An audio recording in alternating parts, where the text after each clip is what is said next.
Hey everybody. Sorry I've been putting up vids of late. I think the winter blues got me. And I've been doing a lot of conversions of late. And well, people know where I'm coming from when it comes to like GW stuff and the comments of late, and it's not definitely pointed not at any of my subscribers that have discussed it, but I guess there's like a 70% rule that you've got to have. Every miniature that you have has to be 70% GWs to count if you take it to a tournament. And I think that's ridiculous. And I'm gonna leave it at that. You know, everybody's got to make a buck, I guess. So we'll leave it at that. But I'm gonna get away from the conversion. I'm gonna get back into making some terrain type stuff.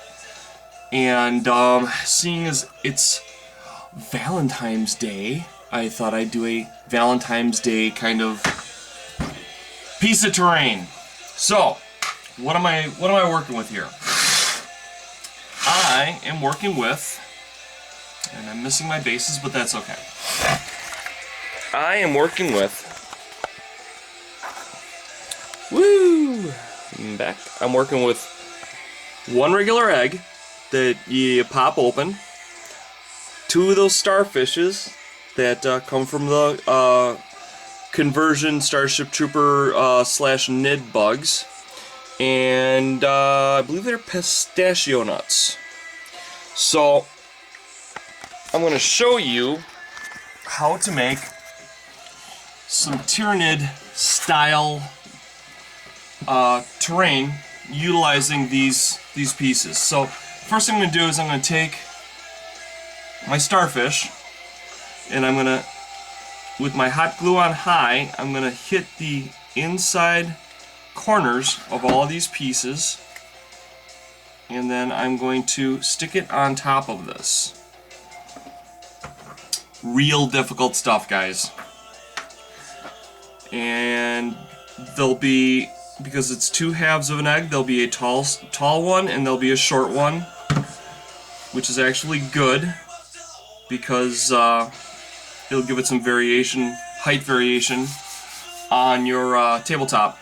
You'll also usually find some holes in the eggs. Line up your the stalks of the starfish over those holes, and that should take care of your problem right there. So I've got two half eggs that'll be coming up out of the ground with an interesting tentacled top to it. Very Tyranidish. And what I'm going to do is also I'm going to be adding in some of these pistachio nuts. You can go for one underneath each limb. I'm going with a different number specifically because I'm looking for some variation in the style. Now the main thing here, guys, when you're putting this on, besides it being on high, don't go below that edge, because if you go below that edge, it's not going to sit flat on its base, okay? Very important, guys. This isn't something you want to take care of later on and find out that, you know, your hot glue stuck a lot better than you wanted it to. So, just evenly space them. And there's no right answer here, guys. If you want to have 3, if you want to have 5 and have one underneath each, I'm using 6 because it gives me a nice little bit of room in between each one to let my paintbrush get in there and do some dry brushing. So, but you know, use your own judgment. Use your own judgment.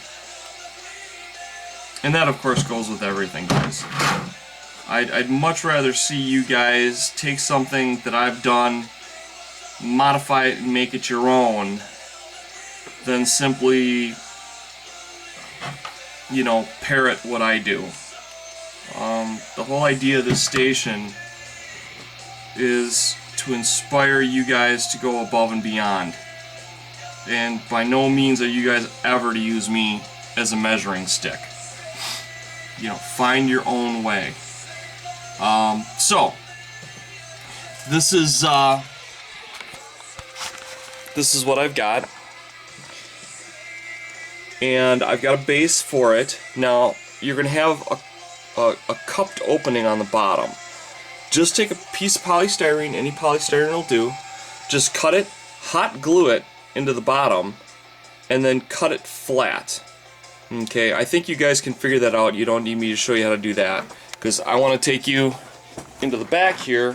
Whoa! And there goes my glue gun. Big surprise. And I want to show you what I did. Okay? These are tyranid egg spore plants, or whatever it is you want to call them. But there's nothing particularly difficult about this build. It's very, very easy. Like I said, you can utilize the stuff to proxy other animals or other plant life or whatever. So that's my real quick and dirty way to make tyranid terrain. Love you guys.